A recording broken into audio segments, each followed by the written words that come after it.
Good morning मित्रों, स्वागत है एक बार आपके चैनल पे। यूके पीएससी के पुराने पेपरों पर हम लोग चर्चा कर रहे हैं और आज भी काफ़ी महत्वपूर्ण प्रश्नों को मैं लेकर के आया हूँ। नायब तहसीलदार 2011 का यह पेपर है। तो जितने भी अभी तक मैंने करवाए हैं सीरीज़, ये सारे के सारे यूके पीएससी के पुराने पेपर है दोस्तों। अभी 3 या 4 पेपर और बचे हैं, बस ज़्यादा नहीं, शायद 3 होंगे। उसमें भी मेरे ख्याल से 4 या 5 एपिसोड आएगा जो आप लोगों को काफ़ी हेल्पफुल आने वाले एग्ज़ाम के लिए रहने वाला है। ठीक है, तो आइए चर्चा करते हैं आज का पहला प्रश्न। लेकिन उससे पहले देखिए दोस्तों, उत्तराखंड में काफ़ी कुछ हो रहा है। पता नहीं किसकी नज़र लग गई, ये रावण लोग कहाँ से आ गए उत्तराखंड में।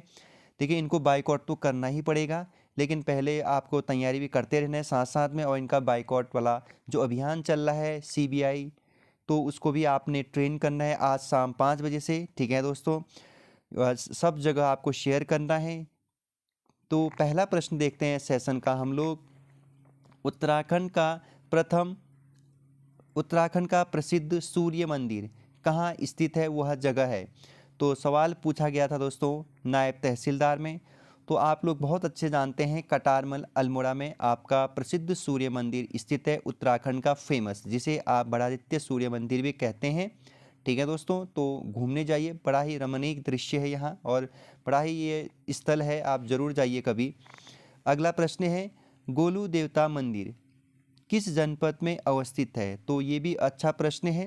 गोलू देवता उत्तराखंड में दोस्तों खास करके 2 प्रमुख ज़िले आपको याद रखने हैं, एक चंपावत, एक अल्मोड़ा। अल्मोड़ा में जो गोलजू देवता है या फिर जो गोलू देवता है, उन्हें आप चितई मंदिर या न्याय के देवता के नाम से भी जानते हैं दोस्तों। ठीक है, तो ये है आपके अल्मोड़ा में स्थित।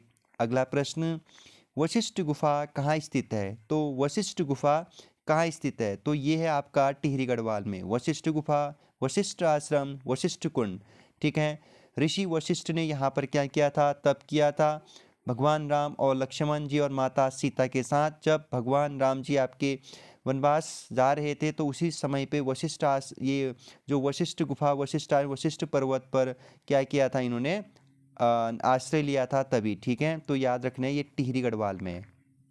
अगला प्रश्न है सेशन का, उत्तराखंड की प्रथम महिला पुलिस महानिदेशक थी। तो ये प्रश्न काफ़ी महत्वपूर्ण है। उत्तराखंड की पहली महिला पुलिस महानिदेशक कंचन सी भट्टाचार्य दी थी। ठीक है, याद रखने आपको।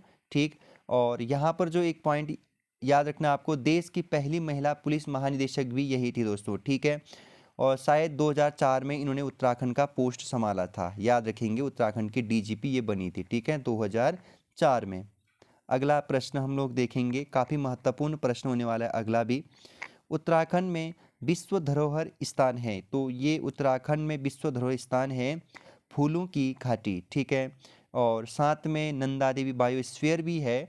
फूलों की घाटी को विश्व धरोहर सूची में आप लोगों को पता ही है 2005 में शामिल किया गया था। ये एक नेशनल पार्क भी है और चमोली में क्या है, ये इस्टेब्लिश है। ठीक है, और नंदा देवी बायोस्फीयर पार्क, जिसे मैंने कल भी आप लोगों को पढ़ाया था, 1988 में आप लोगों को याद रखना है कि इसे विश्व धरोहर सूची में शामिल किया गया था। अगला प्रश्न हम लोग देखेंगे। ठीक, श्रीदेव सुमन किसके विरुद्ध लड़े वह थे। तो ये एक राज्य आंदोलनकारी हुए हैं दोस्तों, टिहरी राज्य में वंशानुगत शासन के विरुद्ध लड़े थे। ठीक है, जिसे आप प्रजामंडल से भी जानते हैं नाम। और अगर आपको सुमन जी के बारे में कुछ जानकारी जुटानी है तो महत्वपूर्ण होने वाला है, जन्म आपको याद रखना है 25 मई 1916 को। ठीक है, ये प्रश्न भी पूछा गया लोक सेवा आयोग के द्वारा ही। और जोल गांव या फिर झोल गांव आप कहते होंगे, जोल गांव, और ये जोल गांव है आपका दोस्तों टिहरी गढ़वाल में। इनका जन्म ये है 25 मई 1916, टिहरी गढ़वाल। और अगर साथ में आपको याद रखना है तो इनकी मृत्यु भी आपको याद रखनी पड़ेगी। तो आप लोगों को पता है, नरेंद्र शाह के शासनकाल में 25 जुलाई 1944 में भूख हड़ताल के दौरान, काफ़ी लंबे दिनों के दौरान जेल में इनकी मृत्यु हो गई थी। तो इसीलिए हम 25 जुलाई को शहीद दिवस या फिर सुमन स्मृति दिवस के रूप में मनाते हैं। और इनकी पत्नी का नाम कई बार पूछा जा चुका है, तो आप याद रखेंगे विनय लक्ष्मी सकलानी। क्या है दोस्तों, विनय लक्ष्मी सकलानी। ठीक है, आप इसे ज़रूर याद रखेंगे। अगले प्रश्न पर हम लोग जाएंगे। उत्तराखंड में हिंदुस्तान मशीन टूल्स, जिसे आप एचएमटी कहते हैं, का कारखाना कहाँ स्थित है, वह जगह कौन सी है? तो रानीबाग में वह जगह है, और रानीबाग नैनीताल में आता है, लेकिन देखा जाए तो रानीबाग आपका हल्द्वानी के पास में है, ठीक है। तो काफ़ी हमारे मित्र भाई बहन इस रास्ते से जाते होंगे। अब तो काफ़ी जर्जर हालत में है ये, तो रानीबाग आपको अवश्य मिलेगा। तो खास करके बरसात के मौसम में जाएंगे तो यहाँ हरा भरा रहता है, फूल खिले रहते हैं, तो उस टाइम पर रमणीक दृश्य यहाँ रहता है, ठीक है। तो रानीबाग कई बार पूछा जा चुका है यह सवाल। और रायपुर देहरादून में है, ये भी अच्छा प्रश्न है। कोटद्वार पौड़ी गढ़वाल में है, ठीक है। हरिद्वार हरिद्वार में ही स्थित है। अगला प्रश्न है, पृथक उत्तराखंड राज्य निर्माण का कारण था। आखिर उत्तराखंड राज्य निर्माण के पीछे क्या कारण रहे थे दोस्तों? कारण तो बहुत कुछ रहे थे, लेकिन यहाँ पर जो एग्जैक्ट आपको सही आंसर देना है, असंतुलित विकास से पिछड़ापन, ठीक है। क्योंकि काफ़ी एक उत्तर प्रदेश, जब हम उत्तर प्रदेश के अंग थे, तो यहाँ तक कुछ भी चाहे योजनाएं हो गवर्नमेंट की, वो पहुँचाना बहुत मुश्किल हो जा रहा था। तो असंतुलित विकास कह सकते हो, ध्यान न देना, तो असंतुलित विकास से पिछड़ापन। अगला प्रश्न है, उत्तराखंड राज्य निर्माण के समय केंद्र में किस राजनीतिक दल की सरकार थी? तो जब हमारा उत्तराखंड बन रहा था, तो उस टाइम के दौरान आपका जो केंद्र में जो सरकार थी दोस्तों, वो थी राष्ट्रीय जनतांत्रिक गठबंधन, बोले तो एनडीए, आप याद रखेंगे। अगला प्रश्न, नेहरू पर्वतारोहण संस्थान कहाँ स्थित है, वह जगह है? महत्वपूर्ण प्रश्न है, नेहरू पर्वतारोहण संस्थान कहाँ स्थित है? तो ये है, सबसे पहले आपको याद रखना है, उत्तरकाशी कहाँ है? उत्तरकाशी में, ठीक।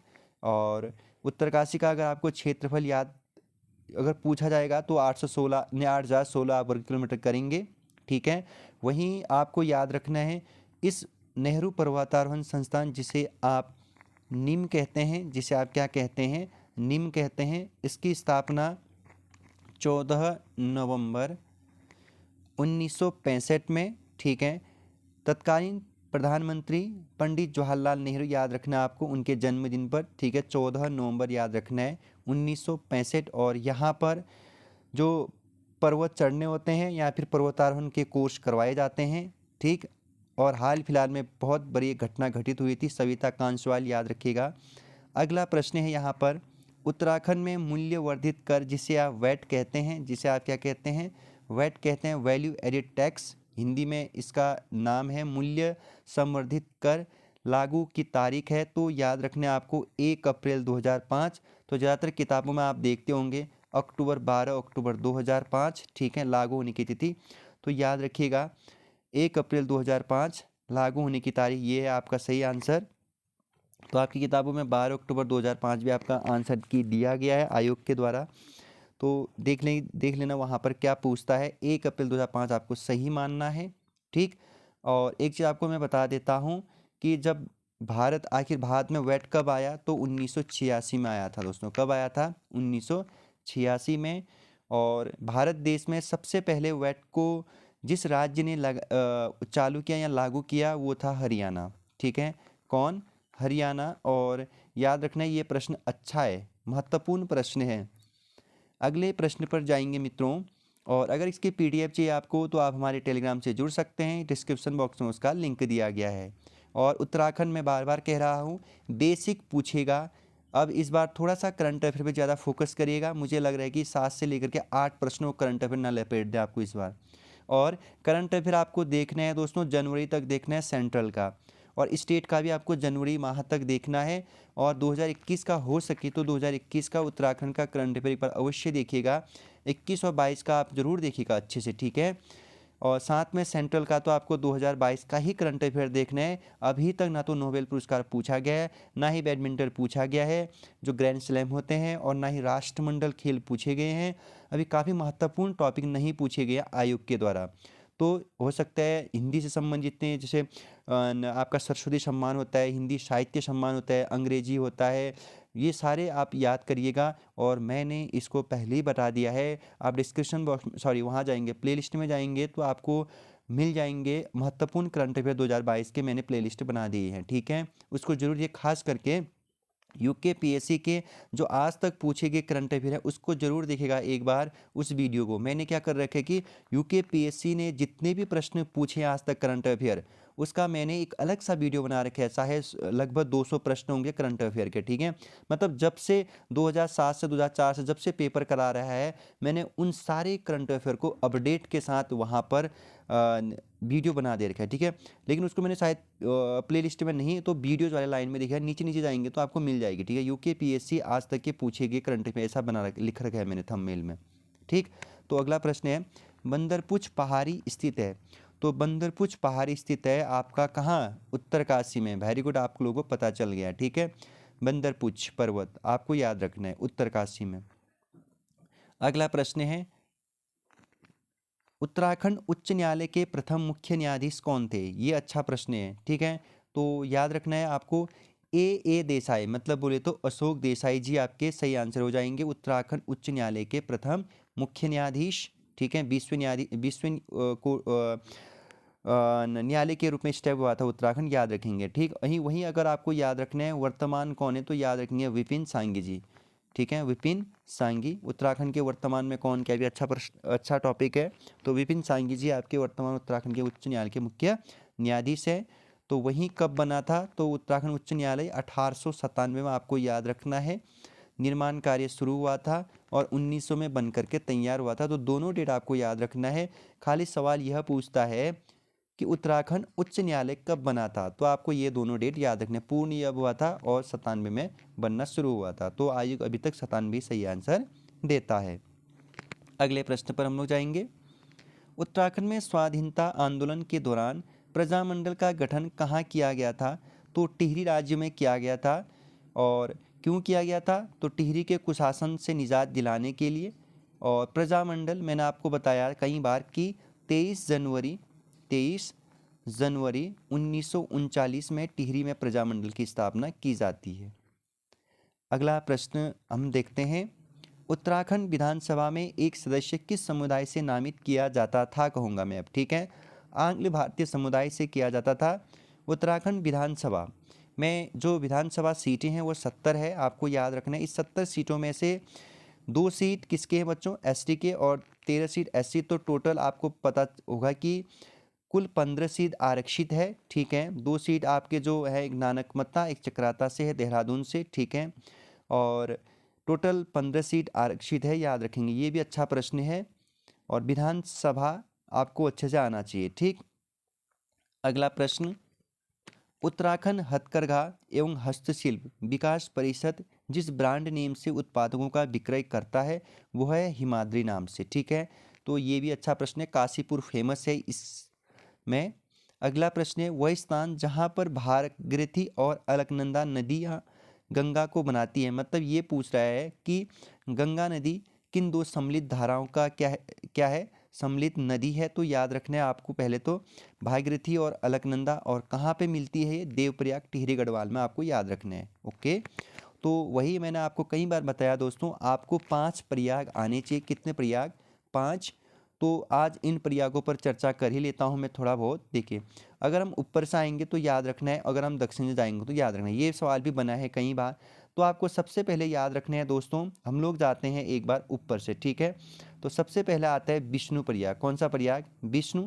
फिर आता है आपका नंद प्रयाग, फिर आता है आपका कर्ण प्रयाग, फिर आता है आपका रुद्र प्रयाग, ठीक है। फिर आता है आपका देव प्रयाग। आपको ऐसे ही याद रखना है, ठीक है दोस्तों। तो उसके बाद आपको क्या याद रखना है कि जो विष्णु प्रयाग था, ठीक है, विष्णु प्रयाग में किन 2 नदियों का संगम होता है? सबसे पहले आपको ये याद रखना है, मोस्ट 5 प्रयागों में 3 प्रयाग चमोली में, 1 प्रयाग आपका रुद्रप्रयाग में, 1 प्रयाग आपका देवप्रयाग में। विष्णु प्रयाग में किन 2 नदियों का संगम? अलकनंदा तो सब में कॉमन होगी, ठीक है। अलकनंदा प्लस किसका भाई? पश्चिमी धौली गंगा, ठीक है, पश्चिमी धौली गंगा। तो विष्णु प्रयाग हो गया। अच्छा, इसके बाद आपको याद रखना है यहाँ पर नंद प्रयाग। कौन सा प्रयाग? नंद प्रयाग, ठीक है। तो नंद प्रयाग अलकनंदा तो सब में कॉमन होगी, तो नंदाकिनी। कौन सी नदी? नंदाकिनी, ओके, नंद प्रयाग। अच्छा, इसके बाद तो थर्ड प्रयाग हमें याद रखना है, वो रखना है कर्ण प्रयाग। कौन सा प्रयाग? कर्ण प्रयाग। तो कर्ण प्रयाग में किन 2 नदियों का संगम? अलकनंदा प्लस किसका दोस्तों? वेरी गुड, आपको पता चल गया होगा। कर्ण प्रयाग के साथ, सॉरी, कर्ण प्रयाग आपको याद क्या रखना है? आप यहाँ पे देखिए, आपको कर्ण प्रयाग याद रखना है, ठीक है। सब कर्ण प्रयाग आपको याद रखना है। एक तो अलकनंदा, ठीक है, उसके साथ किसकी नदी? पिंडर, ठीक है। पिंडर। इसके बाद आपको याद रखना है दोस्तों रुद्रप्रयाग। रुद्रप्रयाग रुद्रप्रयाग में कौन कौन से, एक तो हो गया अलकनंदा, एक हो गया आपका मंदाकिनी, ठीक है, याद रखना आप। और इसके बाद आपका अंतिम होगा देवप्रयाग। तो देवप्रयाग में कौन से भाई, भागीरथी और अलकनंदा, ठीक है। फिर से देखिए, देवप्रयाग, भागीरथी, अलकनंदा, ठीक है, रुद्रप्रयाग, मंदाकिनी, अलकनंदा, ठीक है। इसके बाद कर्णप्रयाग, कर्णप्रयाग, अलकनंदा और पिंडर, ठीक है। इसके बाद नंदप्रयाग, नंदप्रयाग, नंदप्रयाग आपका अलकनंदा और नंदाकिनी, ठीक है। और इसके बाद आपका विष्णुप्रयाग, तो याद रखना है आपको अलकनंदा और पश्चिमी धौलीगंगा। ये महत्वपूर्ण है, आपको याद रखना है किसी भी हालत पर, ठीक है। ये नदियाँ कहाँ कहाँ से निकलती है ये भी आपको याद रखना है, ठीक। आगे बढ़ते हैं, अगले प्रश्न पर हम लोग देखते हैं सेशन का। निम्नलिखित में से किस नदी पर टिहरी जल विद्युत इकाई स्थित है? तो ये किस नदी पर है, ये अच्छा प्रश्न है, भागीरथी पर है, ठीक है। टिहरी जल विद्युत इकाई कई बार यह पूछा गया है। निर्माण कब से स्टार्ट हुआ था? 1978 में, वेरी गुड। और आपको याद रखना है कि कब पूरा हुआ था? 2006 में, ठीक है। भारत का सबसे ऊंचा बांध है, इसे भी आप याद जरूर रखिएगा, ठीक है। अगले प्रश्न पर हम लोग जाते हैं और अगला प्रश्न काफ़ी महत्वपूर्ण होने वाला है। उससे पहले देखिए, यहाँ पर एक चीज़ बता देता हूँ मैं, अलकनंदा की लंबाई कई बार पूछी जा चुकी है, तो 195 किलोमीटर आप कहेंगे। भागीरथी की लंबाई 205 किलोमीटर आप याद रखेंगे दोस्तों। धौलीगंगा की लंबाई आप नहीं भी याद रखेंगे तो चल जाएगा, 82 किलोमीटर आपको याद रखने हैं, ठीक है। वही मंदाकिनी 70 किलोमीटर आपको याद रखने हैं, ठीक है, 70, ठीक है। तो अलकनंदा 195, भागीरथी 205, धौलीगंगा 82, मंदाकिनी 70 किलोमीटर, ठीक है। वही उत्तराखंड की सबसे लंबी नदी, तो वेरी गुड, आपको याद है, काली नदी है। अगला प्रश्न, उत्तराखंड के बाघ संरक्षण मिशन का ब्रांड एम्बेसडर कौन है? तो उस टाइम के तो महेंद्र सिंह धोनी जी थे, याद रखेंगे, ठीक है। अगला प्रश्न, जार उत्तराखंड की, शायद अभी कोई जगत सिंह है, ठीक है, याद, जगत सिंह जंगली है, ठीक है, याद रखिएगा। जार उत्तराखंड की किस जनजाति से संबंधित है? तो जार उत्तराखंड की भोटिया जनजाति संबंधित है। भोटिया जनजाति उत्तराखंड के 3 मुख्यतः प्रमुख जिले में रहते हैं, चमोली, उत्तरकाशी और पिथौरागढ़, ठीक है। पिथौरागढ़ सबसे पूर्वी जिला, चमोली और उत्तरकाशी उत्तरी जिला, याद रखिएगा आप, ठीक है। अगला प्रश्न, उत्तराखंड की जगवाल फिल्म किस भाषा में बनी है? तो उत्तराखंड की जगवाल फिल्म दोस्तों आप लोगों किस भाषा में बनी थी? गढ़वाली भाषा में। किस भाषा में? गढ़वाली भाषा में। तो आपको याद रखना है कि जगवाल फिल्म कब प्रकाशित या फिर कब दिखाई गई थी? तो सिनेमाघरों में, याद रखना है आपको सबसे पहले, ठीक, 4 मई 1983 में, ठीक है दोस्तों, 4 मई 1983 में। और इसके अभिनेता कौन थे? तो विनोद, याद रखना आपको, विनोद बलौदी। और अभिनेत्री कौन थी? तो कुसुम बिष्ट। कौन थी दोस्तों? कुसुम बिष्ट। पहली गढ़वाली फिल्म आपको याद रखना है, जगवाल, ठीक है। और इसके बाद आपको एक चीज़ यहाँ पर याद रखना है कि जो पहली कुमाऊनी फिल्म थी या मूवी थी वो मेघा आ थी। कौन सी थी दोस्तों? मेघा आ। और ये मूवी बनती है 1987 में बनती है। कब बनती है दोस्तों? 1987 में, याद रखिएगा। अगले प्रश्न पर हम लोग जाएंगे। उत्तराखंड में लोकसभा निर्वाचित क्षेत्रों की संख्या है कितनी? 5, ठीक है दोस्तों, याद रखिएगा। वही राज्यसभा तो आपको याद है 3। कौन व्यक्ति गुमानी कवि के नाम से विख्यात है? तो गुमानी कवि नाम से आप लोगों को पता चल गया होगा, लोकरत्न पंत, ठीक है। और वही आपको याद रखना है कि इनका जन्म कब हुआ था? तो 27 फरवरी 1770 में, ठीक है। कहाँ हुआ था इनका जन्म? काशीपुर में। कहाँ हुआ था? काशीपुर में। और काशीपुर राज्य के ये क्या हुआ करते थे? राजकवि, या फिर आप कह सकते हो कुमाऊनी के प्रथम कवि किसे माने जाते हैं? तो लोकरत्न जी को माना जाता है, याद रखिएगा। तो अच्छा प्रश्न था ये कि गुमानी पंथ का जन्म एक आपको याद रखना है। और कहते हैं कि कुमाऊनी तथा नेपाली के प्रथम कवि थे ये। कहाँ के? कुमाऊनी तथा नेपाली के प्रथम कवि, नेपाली के प्रथम कवि आपको याद रखने। कौन? गुमानी पंत जी, आपको किसी भी हाथ में याद रखना है। अगले प्रश्न पर हम लोग जाएंगे। उत्तराखंड में सबसे बड़ा अल्पसंख्यक धर्म है? तो ये है यहाँ पर अभी मुस्लिम, ठीक है। अगर यहाँ पर मुस्लिम ना दिया होता तो आप कहेंगे हिंदू, ठीक है। तो हिंदू का जो प्रतिशत है यहाँ पर 82%, शायद 97 इतना समथिंग हुआ, याद करिएगा। मुस्लिम 13.95%, वहीं सिख 2.34%। इसके बाद आपको याद रखना है जो ईसाई है ये 0.37%। और जो यहाँ पर एक आपको याद रखना है वो रखना है, आपको जैन याद रखना है। क्या याद रखना है दोस्तों? जैन याद रखना है, ठीक है। जैन मेरे ख्याल से एक बार चेक जरूर करिएगा, 0.09% से समथिंग इतना ही होगा जैन, ठीक है। अगले प्रश्न पर हम लोग जाएंगे। उत्तराखंड में द्वितीय राजभाषा का दर्जा किस भाषा को प्राप्त है?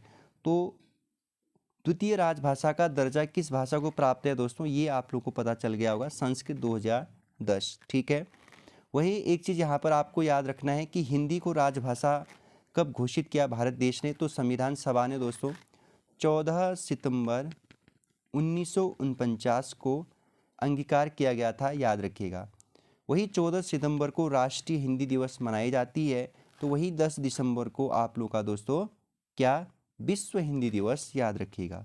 और पहली बार 2006 में मनाया गया था, तब से लगातार 10 जनवरी को विश्व हिंदी दिवस मनाई जाती है, ठीक है। वही 10 दिसंबर को क्या? मानवाधिकार दिवस, ओके। अगले प्रश्न पर हम लोग जाते हैं। उत्तराखंड में सर्वाधिक आवर्ती प्राकृतिक आपदा है? तो भूस्खलन से, याद रखिएगा। अगले प्रश्न पर हम लोग जाएंगे और अच्छा प्रश्न है। भारत के राष्ट्रीय ध्वज में आरों, तालियों की संख्या है, तिल्लियों की संख्या है? तो आरी तिरछा कह रहा है, ये ऐसा नहीं, आपको याद रखना है राष्ट्रीय ध्वज में आपके तिल्लियों की संख्या, जो गोल चक्र होती है, तो उस चक्र की, आपको जो चक्र देखते होंगे आप लोग, इस चक्र में तिल्लियों की संख्या याद रखना है, तो 24, ठीक है। वही आपको एक चीज़ बता देता हूँ मैं दोस्तों, राष्ट्रीय ध्वज को कब क्या ग्रहण किया गया? तो 22 जुलाई 1947 में, ठीक है दोस्तों, इसे हमने अपनाया था। और झंडे का अनुपात याद रखना है 3:2, और इतना आपको यहाँ पर अभी के लिए याद रखना है। श्रीमद् भगवत गीता रहस्य के लेखक बाल गंगाधर तिलक जी। अगला प्रश्न है, भारतीय अर्थव्यवस्था में सबसे बड़ा क्षेत्र? तो सबसे बड़ा क्षेत्र वर्तमान में सेवा का है, याद रखिएगा, ठीक है। सेवा, फिर उद्योग, फिर कृषि का, ठीक है। अगले प्रश्न पर, बांग्लादेश में प्रवेश प्रांत गंगा नदी कहलाती है? तो पद्मा कहलाती है। वही गंगा नदी दोस्तों कहाँ से निकलती है? गौमुख नामक स्थान से, और 5 राज्यों से होकर के ये राज्य से बाहर चली जाती है। तो 5 राज्य कौन से हैं? देखिए, सबसे पहला उत्तराखंड, फिर उत्तर प्रदेश, फिर बिहार, फिर आपका झारखंड, फिर आपका पश्चिम बंगाल, ठीक है, याद रखिएगा। उत्तराखंड, उत्तर प्रदेश, बिहार, झारखंड, पश्चिम बंगाल। और पश्चिम बंगाल में गंगा नदी को भागीरथी नाम से जाना जाता है, याद रखिएगा, हाँ। अगला प्रश्न हम लोग देखते हैं। 15 अगस्त 1947 के पश्चात भी किस औपनिवेशिक शक्ति के विरुद्ध स्वाधीनता संघर्ष जारी रखना पड़ा था? पोर्तुगीज या पुर्तगालियों के साथ। और 19 दिसंबर 1961 में, ठीक है दोस्तों, पुर्तगाली को यहाँ से हमने बाहर भगाया, ओके। वही डच कब गए बाहर? तो याद रखना आपको यहाँ पर डचों ने अपनी सारी जो फैक्ट्रियाँ थी वो अंग्रेज़ों को बेच करके 1845 में ये चले गए थे, ठीक है। इनकी जो लास्ट जो बस्ती थी वो सेरामपुर था दोस्तों, याद रखना, सेरामपुर, ठीक है। सेरामपुर को भी अंग्रेज़ों को बेच दिया था डचों ने, फिर चले गए थे। तो वही आप लोगों को याद रखना है। एक फ्रेंच भी याद रखना है। फ्रेंच लोग कब गए भारत से बाहर? तो 1 नवंबर 1954 में ये लोग गए थे, ठीक है, 1954 में पांडिचेरी से, ठीक है। ये भी अच्छा प्रश्न था, आप लोगों को याद रखना है, हाँ। तो आगे बढ़ते हैं और साइंस का क्वेश्चन है, मिट्टी का तेल पानी के ऊपर इसलिए तैरता है क्योंकि उसका क्या होता है दोस्तों, यहाँ पर घनत्व कम होता है या ज़्यादा होता है? इसको आप देख लीजिएगा, आई थिंक मेरे ख्याल से उसका घनत्व पानी के घनत्व से कम होना चाहिए, ये आपका सही आंसर हो जाएगा। अगला प्रश्न, विश्वनाथ आनंद किस खेल के लिए जाने जाते हैं? तो विश्वनाथ आनंद आपको याद रखना है शतरंज के लिए, याद रखना है। अगला प्रश्न, जनगणना 2011 के अनुसार निम्नलिखित में से कौन सी बात सही नहीं है? तो आप लोगों का यहाँ पर भारत की जनसंख्या 121 करोड़ सही है। 2011 से, मतलब 1 से 2011 के दशक में जनसंख्या वृद्धि 18.1 करोड़ की हुई थी। ये भी सही है। जनसंख्या का सर्वाधिक घनत्व दिल्ली में है, ये भी सही है। तो आपका सही आंसर यहाँ पर नहीं है। भारत में विश्व की 18.5% जनसंख्या निवास करती है, ये गलत है। ठीक है दोस्तों, ये 70 दशमलव समथिंग होगा, याद रखिएगा 70.5 के समथिंग। और एक चीज़ और बता देता हूँ, जनसंख्या सर्वाधिक घनत्व दिल्ली में, ये सही है, लेकिन ये आपको याद रखना है केंद्र शासित का है, मतलब केंद्र शासित प्रदेश 8 है, उसमें सबसे ज़्यादा जनघनत्व किसका है? दिल्ली का है। ठीक है, तो दिल्ली का जो जनघनत्व है, तो ये आपको याद रखना है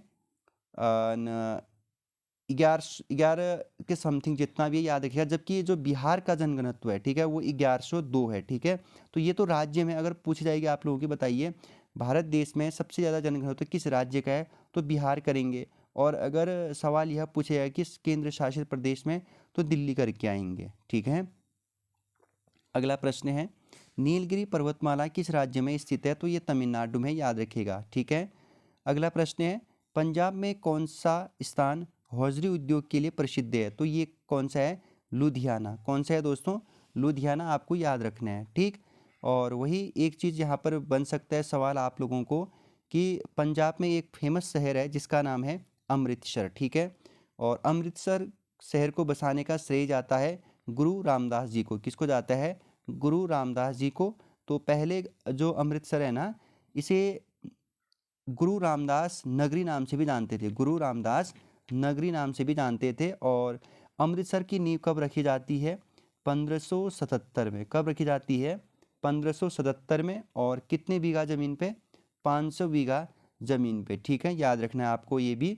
और इसे किसने प्रदान किया था? यह अकबर के द्वारा किया गया था।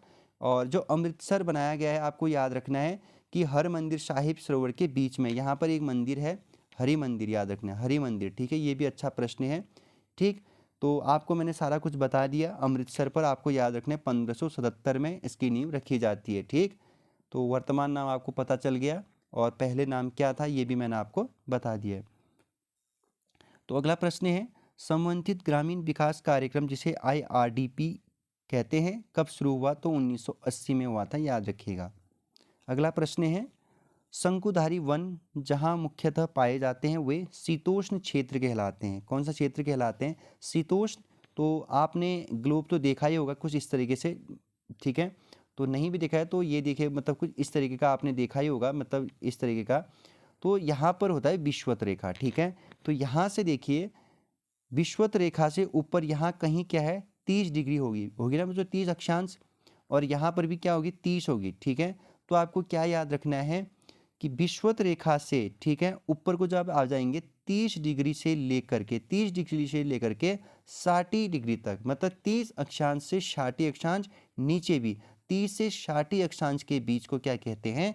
शीतोष्ण क्षेत्र कहते हैं। क्या कहते हैं? शीतोष्ण क्षेत्र। और इन्हीं शीतोष्ण क्षेत्र में शंकुधारी वन पाए जाते हैं।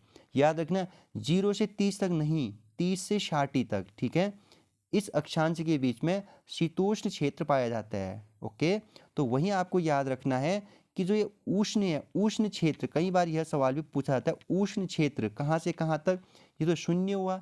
ठीक है, तो आपको याद रखने, ये याद रखने हैं कि 0 डिग्री अक्षांश से लेकर, ठीक है, 23.5 दोनों साइड 23.5। ठीक है, तो ये लगभग आपका कहलाता है उष्ण क्षेत्र। ठीक है दोस्तों, आपको यह बात याद रखना ही पड़ेगा। अगला प्रश्न है, इनमें गंगा की कौन सी सहायक नदी उत्तर वाहिनी? तो सोन है। तो कहाँ आपको याद रखना कहाँ पे मिलती है? तो बिहार, पटना। ठीक है, आगे सारे मैंने कोशी, घाघरा, गंडक पर चर्चा पहले ही मैंने कर ली है। ठीक है, अगला प्रश्न है, अटाकामा रेगिस्तान कहाँ पर स्थित है? तो ये कहाँ है? अफ्रीका में। कहाँ है? अफ्रीका में। ठीक, तो ये प्रॉपर उत्तरी अफ्रीका में। कहाँ पर है? उत्तरी अफ्रीका। वहीं कालाहारी, याद रखना है यहाँ पर कहीं कालाहारी है, तो नीचे आएगा तो ठीक है, नहीं पर हम यहीं पर चर्चा करते हैं। नीचे आ गया ये, अभी देखिए, विश्व का सबसे बड़ा रेगिस्तान कौन सा है? तो यहाँ पर आपका क्या हो जाएगा? सही आंसर 44 का। लेकिन यहाँ पर ये कालाहारी पर नहीं, कालाहारी सही आंसर नहीं है, तो यहाँ पर सहारा हो जाएगा। ठीक है, तो कालाहारी क्यों इंपॉर्टेंट है भी बताता हूँ। देखो, सहारा उत्तरी अफ्रीका में है। कहाँ है? उत्तरी अफ्रीका में। ठीक है, और कालाहारी दक्षिणी अफ्रीका में है। ठीक है, ये आपको याद रखना है। वो दो, वहीं गोबी रेगिस्तान, ये चीन और मंगोल वाले इलाकों में पड़ता है। तो थार वहीं भारत में पड़ता है। ठीक है। हम यहाँ पर थे अटाकामा रेगिस्तान कहाँ स्थित है, तो ये है अफ्रीका में। कहाँ है? अफ्रीका में, याद रखिएगा। अगला है निम्नलिखित महाद्वीपों में किसमें प्रति व्यक्ति भूमि सर्वाधिक है, तो ये आपको याद रखना है, ऑस्ट्रेलिया में है। ठीक है दोस्तों, तो ये प्रश्न तो मैंने 44 से चर्चा कर दिया है। अगले प्रश्न पर हम लोग जाते हैं। रेशम कीट जिन पर पनपता है वे है, तो शहतूत की पत्तियों पर पनपता है। अगला प्रश्न है, ठीक है, निम्न में से किसे जैविक खाद के रूप में प्रयुक्त किया जाता है, तो ये नीम को किया जाता है। अच्छा प्रश्न है। अगला प्रश्न है कंप्यूटर संबंधित। मॉडेम एक हार्डवेयर युक्ति है जिससे अंतरापृष्ठ होते हैं, तो ये आपका टेलीफोन लाइन तथा कंप्यूटर इक्विपमेंट, याद रखना है। सीपीयू का फुल फॉर्म पूछा जा सकता है आप लोगों के लिए, सेंट्रल प्रोसेसिंग यूनिट आपका सही आंसर हो जाता है। ठीक। अगला प्रश्न है 1+1 का द्विधारी योग क्या होता है, तो एक होता है। आपको द्विधारी योग कभी नहीं पूछा जाता है, बट कभी कभी हो सकता है। डब्ल्यू का विस्तृत रूप है, तो वर्ल्ड वाइड वेब आपको याद रखना है। कंप्यूटर वायरस क्या है, एक आपका विनाशक प्रोग्राम होता है, याद रखिएगा। अगला प्रश्न है विश्व जनसंख्या दिवस की तिथि, तो 11 जुलाई, और आपको याद रखना है कि 1990 से मनाने की रीत। ठीक है। प्रक्षालन मशीन की कार्य प्रणाली का सिद्धांत है अपकेंद्रीय। ठीक है। निम्न में से कौन हार्डवेयर नहीं है, तो प्रिंटर नहीं है, चुंबकीय टेप है, असेंबलर है, ये CRT है दोस्तों, तो प्रिंटर आपको नहीं है, याद रखना है, हार्डवेयर नहीं है ये। ठीक है। तो आज का सेशन यहीं पर समाप्त करते हैं दोस्तों, शाम को मिलेंगे। यहीं से आगे हम कंटिन्यू प्रश्नों को करेंगे। काफ़ी महत्वपूर्ण प्रश्न भी आने वाला है। जैसा आपको याद रखना है, हाइग्रोमीटर नापा जाता है तो वातावरणीय आर्द्रता, वहीं आपको वायुमंडलीय दाब पूछी जा सकती है, तो आपको याद रखना है बैरोमीटर। तो वही अगला प्रश्न यहाँ पर देखी जाएगी शाम को। कौन सा नगर उपनगर भारत का चौथा धूम्रपान रहित नगर घोषित है, तो ये शिमला है, हिमाचल प्रदेश का। वहीं छत्तीसगढ़ का एक शहर है जो आपको याद रखना है, जसपुर। क्या याद रखना है? जसपुर पहला शहर था दोस्तों जिसे धूम्रपान रहित घोषित किया गया था। तो यहीं पर हम अभी अपनी जो लेक्चर है उसे समाप्त करेंगे दोस्तों। और आप अधिक से अधिक इस वीडियो को देखिए दोस्तों। अभी तक जितने भी वीडियो है उस वीडियो को अधिक से अधिक बार देखिएगा। हमने सारे प्रश्नों पर डिटेल से हम चर्चा करते हैं। कल या परसों को मैं पटवारी के जो आज के जो बीच में पूछे गए थे, पुलिस के जो पूछे गए सवाल थे, और पटवारी जो 2016 में हुआ था, उन तीनों का मिश्रण पेपर लेकर के आऊँगा। फिर वहीं से क्वेश्चन आपको देखने को भी मिलेगा। तो तब तक के लिए अपना ख्याल रखिए। Bye bye.